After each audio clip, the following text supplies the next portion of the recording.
karena kemampuan finansial, karena ketenaran, tapi tidak memiliki pengalaman politik, tidak ada rekam jejak politik di masyarakat, tidak berbuat apa-apa, tiba-tiba jadi anggota DPRD, misalnya anggota DPR. Nah, maka tidak heran, Bang Yusri, tidak heran ketika sudah jadi, apa yang bisa diperbuat? Nggak ada yang bisa diperbuat.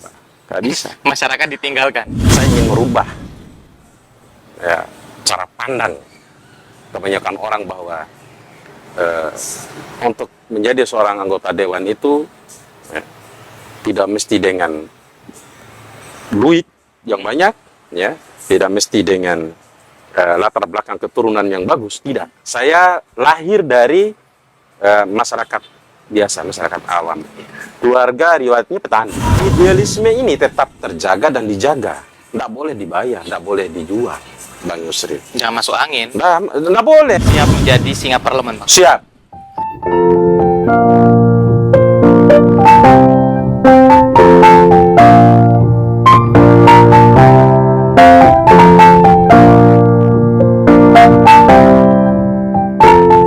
Saya seneng banget sore ini mau bicara santai lagi dengan seorang aktivis. Cuman masih nunggu. Tadi sih janjiannya duduk di Yahanu, mau bicara tentang isu-isu politik, karena kebetulan beliau juga punya agenda ya di pemilihan legislatif. Ini saya undang khusus ke Mataram ya, karena saya tertarik dan interest banget dengan gagasan-gagasan beliau tentang anak muda, tentang bagaimana membangun daerah. Kebetulan ini dapilnya saya ini di Bima nih. Kita tunggu dulu di telepon nih. Nah, halo Bang. Depan Bang. Iya, ini udah di dalam saya Bang, udah nge-record. Nah Bang, ya silakan datang Bang. Siap Bang, siap. Oke Bang, tunggu Bang. Ya.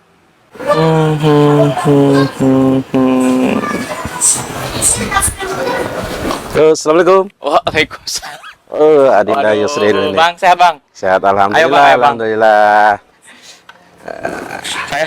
Saya senang banget Abang nyempetin diri untuk mampir di podcast Bicara Santai. Kayaknya gagasan, pikiran itu kalau cuman ada di Sarangge ya, Ya, di atas Sarangge itu nggak afdol. Nggak afdol ya. Nah, jadi kita sediakan tempatnya. Kebetulan Adinda punya podcast, Bang. Ayo lo Bang, isi sekali nih Bang.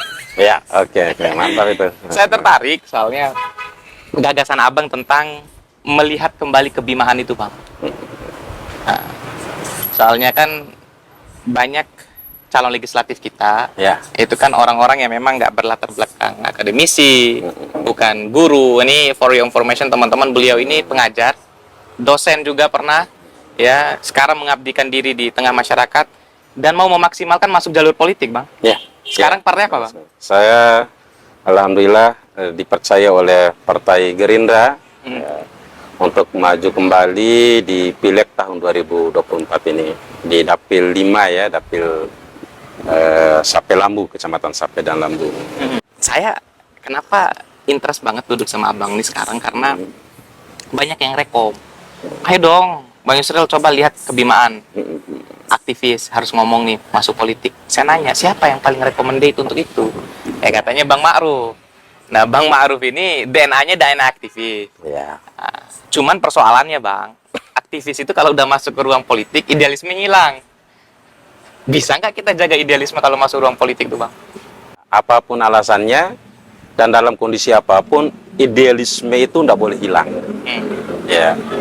Mau kita berada di jalur politik, ya, pemerintahan, ya, maupun di bidang-bidang lain. Memang ya, selama ini ya, banyak kawan kita atau orang-orang yang ketika berada dalam dunia politik, kemudian idealismenya bahkan bisa tergadaikan oleh hal-hal kecil. Tapi bagi saya, justru idealisme itu harus dipertahankan dan bahkan dikembangkan lagi. Nah itu kan yang masih dimiliki oleh anak muda, mahasiswa, aktivis itu Bang, garis perjuangan itu Bang, selalu pro pada masyarakat. Nah sekarang justru banyak politisi ini Bang, ini saya sengaja undang untuk Abang, untuk kritik politisi, kritik Abang juga sebenarnya. Iya, boleh, memang harus dikritik ya. Nah gitu loh, karena banyak politisi itu yang kelihatan mereka itu anti kritik, idealismenya nggak ada, ya kan? Yang bahaya itu Bang pragmatis, Pragmatis, benar. sangat pragmatis Bang. Saya ngambil contoh di dapil saya di Kecamatan Sapedan Lambu, ada 170, kurang lebih 170 kontestan. Iya, Ya, dari 18 partai, ya, satu partai ada 9 orang. kontestan. Saya tidak mengatakan bahwa teman-teman saya yang ikut pileg ini adalah orang-orang yang tidak memiliki gagasan, tapi kecenderungannya dari sekian kontestasi ini, ya, teman-teman yang ikut ini, ya bisa dihitung dengan jari yang memiliki gagasan memang. Benar, Ya, karena aji mumpung saja bertarung. Tiba masa Tiba tiba masa, tiba akal. Nah, ini. Nah, ini yang perlu bagi para calon ya kontestan di pileg ini, bagaimana caranya untuk memberikan pemahaman politik ya, kepada masyarakat ya. Pendidikan politik itu sangat penting. Iya. Orang hanya bisa melakukan itu manakala memiliki kemampuan. Persis. Iya. Ya. Nah, hari ini kan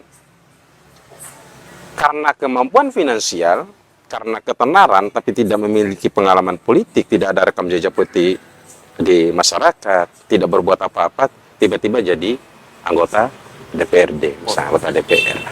Nah, Banyak maka gitu. tidak heran Bang Yusri. Tidak heran ketika sudah jadi, apa yang bisa diperbuat? Nggak ada yang bisa diperbuat. Nggak bisa. Masyarakat ditinggalkan. Masyarakat ditinggalkan, ya. Kemudian selama 5 tahun yang seharusnya membawa dampak yang sangat positif untuk masyarakat, untuk kesejahteraan sosial, ya nyatanya tidak. Karena itu tadi. Ya. Nah, disinilah kenapa saya harus berpolitik. Dan kenapa saya harus maju lagi untuk calonkan diri sebagai calon anggota DPRD Kabupaten Bima di Dapil 5 sampai Lambu. Saya ingin merubah ya, cara pandang kebanyakan orang bahwa untuk menjadi seorang anggota dewan itu ya, tidak mesti dengan duit yang banyak, ya, tidak mesti dengan latar belakang keturunan yang bagus, tidak. Saya lahir dari masyarakat biasa, masyarakat awam. Keluarga riwayatnya petani. Saya ingin membuktikan bahwa pendidikan politik yang kita berikan, yang kita pahamkan kepada masyarakat itu, ya akan mampu diterima dengan baik. Saya yakini. Itu sih yang saya seru. Kan sebelumnya teman-teman saya pernah diskusi sama beliau beberapa kali lah gitu. Saya interest itu karena beliau ingin menggeser ya politik kita ini menuju politik gagasan. Nah, itu yang nggak mau ditempuh sama politisi kita, Bang. Yang ini, yang banyak uang, yang garis keturunan. Kan kalau katanya kan pemimpin itu harus lahir dari rahim rakyat. Iya. Kira-kira pernah merasakan kesusahan kayak gitu kan. Nah, kalau anak petani, kita semua ini Bang pernah ngerasain gitu, Bang. Itulah maksudnya gitu. Pasti. Nah, ini kan yang jalur nasib ini kan kita. Ya. Nah, yang punya uang, punya garis keturunan ini kan jalur nasab, Bang. Jalur nasib dan jalur nasab. Sepakat itu. Ada lagi yang kayak gitu. Ya. Yang seru itu, Bang. Karena jalur nasab. Enak aja diposisiin di tiap-tiap dapil itu, Bang. Karena dia punya keturunan ini dan sebagainya. Ini banyak terjadi. Jadi dia bukan masyarakat asli di daerah itu, ya domisilinya di luar, tapi ikut caleg di suatu daerah gitu. Ini kan merusak atmosfer politik sebenarnya, Bang. Oh, ini keren ini. Ya, Nah, ini sangat isu menarik. yang cukup menarik nih, Bang. Cukup menarik sekali. Di dapil kita, di dapil 5 Kecamatan Sape Lambu Kabupaten Bima ini kan ada politisi yang diimpor memang. Ya. Oh ya, ini bahasanya impor. Ya, yang diimpor. Meskipun secara aturan itu sah ya, itu kan proses demokrasi. Iya. Ya, apalagi konon bahwa politisi ini yang diimpor ini memiliki garis nasab tadi, ya dengan kekuasaan. Tapi satu hal yang memang perlu diketahui bahwa bicara keterwakilan rakyat, ini kan dewan perwakilan rakyat. Benar. Ya. Artinya kan rakyat ini harus mengenal mengerti, memahami siapa yang akan mewakili aspirasinya kan gitu. Nah, sementara impor, ya, orang yang nggak dikenal. Ya. Kemudian bagaimana cara memahami, dia mampu memahami culture-nya ya masyarakat sekitar, kemudian keinginan-keinginannya, kebutuhan-kebutuhan, sementara dia tidak melekat dengan masyarakat setempat. Nggak merasakan kesusahan masyarakat dapil itu. Iya, pastinya. Kalau saya ya, biarkan dia masuk, ya. Tapi masyarakat berikan pemahaman, kecerdasan, ini jangan memilih. Ada putra terbaik kecamatan, ya. Ada, ya, kandidat-kandidat terbaik yang ada di wilayah itu, ya, yang semestinya didukung oleh masyarakat, yang paham benar kondisi, ya, kultur dan sosial masyarakat tempat. Nah, apalagi ada rekam jejaknya yang bagus misalnya, ya, pernah berbuat untuk rakyat, ya, pernah. Itu sih paling penting. Iya. Saya mau kembali lagi nih Bang ke persoalan ini. Ya. Politisi impor. Ini kalau saya bayangkan kata import ini yang terbaru itu beras impor nih beras plastik. Iya, beras plastik. Kalau Iya, plastik iya, ini palsu kan, kira-kira gitu kan. Ah, ah, ah. Hanya kemasannya aja bagus, tapi isinya ini nggak enak dimakan, nggak bagus untuk kesehatan. Kira-kira politisi impor juga itu punya kesamaan, Bang. Jadi kemasannya bagus, gitu loh. Karena punya banyak uang, keturunan A, B, dan C misalkan. Ya tadi, tapi dia nggak punya sense untuk memperjuangkan masyarakat yang memang ada di dapil itu. Dan ini menjadi pembicaraan hangat di dapil saya, Bang Yusril. Sangat hangat sekali. Ya, hampir meresahkan juga para kandidat lain. Nah, dengan istilah yang saya sampaikan tadi, caleg impor ini, kalau kita mau berkaca pada situasi yang ada, oh juga kan 170 orang ini, Bang Yusri, yang bertarung di dapil 5 ini, dapil Sape Lambo ini. Ya mustahil tidak ada bibit bagus di dalam di antara 170 orang ini. Iya. Masa harus milih yang impor? Itu dia masalahnya. Ini bukan kita diskriminatif, bukan. Ruang demokrasi kita buka, tetapi ini bagian dari pencerdasan kepada masyarakat. Karena gimana pun masyarakat kita harus dicerdaskan. Harus. Nah itu Bang, persoalannya banyak politisi itu karena tadi dia nggak punya kapasitas dan sebagainya, meninggalkan basis akar rumput pendidikan politik. Abang berada pada track itu nggak? Karena saya lihat banyak politisi ini nggak mau didik masyarakat. Ya udah, mau main pendek mereka Bang. Jadi kalau kapan waktu pemilu bayar aja. The power of money itu, kekuatan uang itu, saya urutan kesekian, Bang Yusri. Karena pengalaman saya di 2019, saya tanpa uang pun saya bisa meraih suara 1.000 lebih. Tanpa uang? Tanpa uang. Ya, meskipun memang dalam berpolitik itu tetap menggunakan kos politik. Iya. Artinya kan ya untuk operasional politiknya. Ya. Bukan untuk bayar orang. Bukan, saya tidak bayar orang. Iya. Ya. Artinya begini. Kalau kita memahamkan masyarakat terhadap tugas kewenangan, ya, apa sih tugas dan kewenangan atau fungsi legislator itu? Iya. Ya. Lalu kemudian bagaimana cara merawat rakyatnya ketika dia misal terpilih, ya, kemudian pos-pos mana saja yang bisa kita karyakan untuk anggaran yang disediakan oleh negara. Ini anggaran sudah tersedia oleh negara. Bayangkan Bang Yusri, penghasilan anggota DPRD kota kabupaten itu rata-rata 20 juta ke atas per bulan. Ya, tergantung APBD-nya ya. Ada yang sampai 26 sampai 30 juta per bulan. Itu gaji dengan segala tunjangannya dan TTBG-nya. Belum lagi ya ada istilah pokir. Dana aspirasi 1 miliar per tahun. Ada yang 800 sampai 1 miliar. Belum lagi memiliki jabatan misalnya, ya. Nah, anggaran sebanyak ini mau dibawa kemana dan dibuat untuk apa? Ngembalin modal, Bang. Nah, itu tadi. Nah, itu tadi kenapa saya menolak money politik. Kalau kita pakai money politik ya balikin modal, logikanya seperti itu. Maka rakyat ya sengsara. Sengsara rakyat sampai kapan? Itu dia. Nah, inilah yang menjadi dasar saya kenapa kemudian saya selalu ya memberitahukan dan mencerdaskan masyarakat terhadap politik ini. Nah, ketika kita memberikan pilihan-pilihan kepada masyarakat, apakah menerima uang ya, kalau istilahnya serangan fajar ya, kalau orang main, ya hanya sekedar 200, 300, lalu kemudian makan hari ini besok pagi udah jadi kotoran kan? Benar. Ya. Nah, ketimbang benar-benar kita ya mau bekerja untuk rakyat lewat aspirasi-aspirasi rakyat. Toh dari rakyat untuk rakyat kok ini. Benar. Iya. Mereka untuk rakyat. Nah, ada pos-pos anggaran yang bisa kita gunakan untuk membantu rakyat, Bang Yusri. Dan itu tidak diambil alih oleh anggota DPR. Ini karena memang fokusnya ke aspirasi, ke pokir. Ada anggaran-anggaran lain yang misalnya yang digunakan untuk, misalnya ya ini. Ini sangat tertarik saya ketika teman-teman mahasiswa baik dari Mataram, kemudian dari Jawa, Makassar. Biasanya pada momen libur itu kan ada event, ada kegiatan yang mereka bawa ke kampung halamannya. Nah ini sangat tertarik. Ini sangat, saya sangat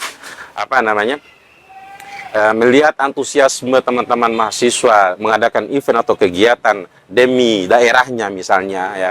Lalu kemudian sangat naif sekali ya program-program mahasiswa ini yang kemudian yang harus disupport ya, didukung oleh pemerintah atau oleh misalnya anggota dewan yang didapilnya, tapi kasihan ya mengadakan event kegiatan dengan tidak memiliki anggaran. Nah ini kan lucu ya. Mahasiswa agen of change, agen perubahan. Bawa proposal. Bawa proposal, kemudian ya Allah ini. Nah, maka yang semestinya pemerintah dalam hal ini eksekutif dan legislatif menjemput ini mahasiswa, mendukung programnya. Ya. Ini harus didukung dan harus diberi anggaran. Nah, karena kawan-kawan mahasiswa ini, teman-teman mahasiswa inilah yang kemudian ya akan merubah sosiokultur di masyarakat dengan segala aktivitasnya. Nah, anggota DPR sekarang itu banyak yang nggak tahu posisi itu, Bang. Iya. Karena ini ya, karena banyak anggota DPR itu tidak berlatar belakang kampus. Mohon maaf, Bang. Mohon maaf. DNA-nya bukan DNA aktivis. Sepakat. Nggak usah bicara idealisme lah, itu terlalu jauh. DNA aktivisnya nggak punya. Mungkin banyak yang, mohon maaf, paket C. Iya. Saya boleh nggak bicara itu? Boleh. Nah, itu realitas. Ah, iya. Itu realitas. Ya. Sehingga tidak heran ketika dia misalnya mendapatkan mandat rakyat untuk menjadi anggota dewan, lalu kemudian ya nggak bisa ngelakuin apa-apa di kantor dewan. Karena berangkat dari tadi. Ya. Karena hanya faktor nasib dan rezeki saja. Sehingga saya selalu mengistilahkan di dewan itu, Bang Yusril, dan ini selalu saya sampaikan kepada masyarakat. Jadi ada 3 kriteria anggota dewan itu. Iya. Ada 3. Saya selalu mengistilahkan ada yang tuli, ada yang bisu, ya. Kemudian ada yang buta. Iya. Ya. Yang tuli, bisu, buta, 3-tiganya. Nah ini yang datang, duduk, diam, duit. Ada yang tuli yang hanya tuli dan bisu saja. Ya. Kemudian ada yang tuli saja, ada yang buta saja. Nah inilah masyarakat harus pandai-pandai memilih wakilnya. Ya. Sehingga tidak heran ketika di progres ya misalnya di tahun pertama, tahun kedua, sampai 5 tahun baru kembali dan merengek lagi minta suara. Wassalam itu. Nah, itu ya. Ini saya senang banget ya. Ini bahaya, Bang. Kalau kita agak-agak menjerumus lagi dikit, itu nyebut nama kita ini. Jangan nyebut nama ya. Tapi ini kita bicara realitas loh ya. Realita benar, realita politik kita. Dan bagaimanapun saya sih, Bang, ingin support aktivis masuk politik karena sebenarnya aktivislah yang akan memurnikan air yang keruh. Benar. Politik kita ini sedang keruh-keruhnya, Bang. Saya sepakat. Karena nggak ada yang mau berjuang pada politik gagasan. Bang Ma'ruf berada pada rel itu, politik gagasan berarti, Bang. Ya, insya Allah. Makanya kan nawaitunya ya. Saya kembali ya. Nawaitu saya kenapa harus berada di dunia politik, yaitu tadi. Ya, berangkat dari ketidakpuasan saya terhadap teman-teman yang lebih duluan menjadi anggota dewan, yang kemudian tidak memiliki gagasan, tidak memiliki program real di masyarakat, hanya menjadikan kepentingan-kepentingan individual, kepentingan kelompok. Ya, padahal tidak. Ya. Masyarakat memilih, kemudian mengutusnya menjadi parlemen itu, duduk di parlemen, itu dalam rangka semata-mata untuk kembali ke rakyat, kemudian mensejahterakan rakyat. Nah, nawaitu saya, niatan saya kenapa saya berada di situ, saya ingin mengembalikan marwah anggota legislatif itu pada posisinya, yaitu benar-benar menggunakan anggaran itu untuk kepentingan rakyat, ya, mensejahterakan rakyat, ya, dan kemudian rakyat terbantu. Betul, penting. Terakhir Bang, Ya, bicara tentang idealisme. ya. Kira-kira sekomitmen apa Bang? Misalkan suatu waktu, kalau saya sih personal Bang ya, kita dorong aktivis masuk parlemen, termasuk Abang, karena DNA-nya aktivis. Ya. Tapi sekomitmen apa Abang bisa menjaga idealisme itu ketika tarik ulur kepentingan di DPR itu kuat Bang? Nah, ini sangat menarik. Ini saya pernah ditanya juga sebelumnya, Bang Yusril, persoalan ini. Ya, ada salah satu senior saya yang ngomongnya begini, Bang Maruf, katanya, apakah yakin Anda tetap bisa konsisten dengan idealisme Anda ketika nanti Anda terpilih menjadi anggota dewan? Ya, ini pernah ditanyakan. Saya jawab, saya tetap akan konsisten dengan idealisme saya. Ya. Sejauh ada kesamaan pemikiran antara legislatif dan eksekutif. Ya. Artinya ada nawaitu yang sama, niatan yang sama, dan hajatan yang sama, ya, untuk memikirkan kepentingan rakyat. Nah, begitu. Idealisme ini tetap terjaga dan dijaga. Tidak boleh dibayar, tidak boleh dijual, Bang Yusril. Jangan masuk angin. Nggak boleh. Itu nggak boleh. Ya. Saya pernah mendapatkan informasi, jadi teman-teman mantan aktivis, kemudian duduk di parlemen, atau juga ya tadi masuk angin, ompong, jadi parlemen ompong, ya. Buta, tuli. Ya. Nah, insya Allah ketika saya dipercayakan oleh masyarakat Sape Lambu, ya, dapil saya, ya, saya tidak akan melakukan hal yang sama seperti mereka lakukan yang dulu-dulu itu. Siap menjadi singa parlemen Bang. Siap. Ya. Komitmen dari Bang Siap. Maruf.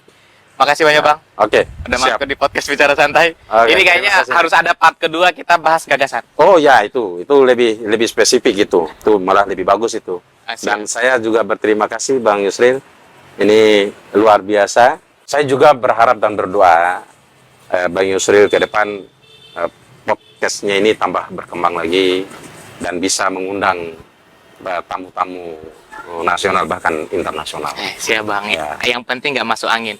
Kalau ini podcastnya naik besar, ya kita juga masuk politik aja. Ya. Oke teman-teman, saya Yusril Darmendra bersama Ya. dengan seorang intelektual organik, Ya. ya Bang Maruf. Kita harapkan aktivis masuk parlemen dan rakyatlah yang akan terus diperjuangkan. See you, Ya. assalamualaikum warahmatullahi wabarakatuh. Bye. Bang, situ Bang. Oke.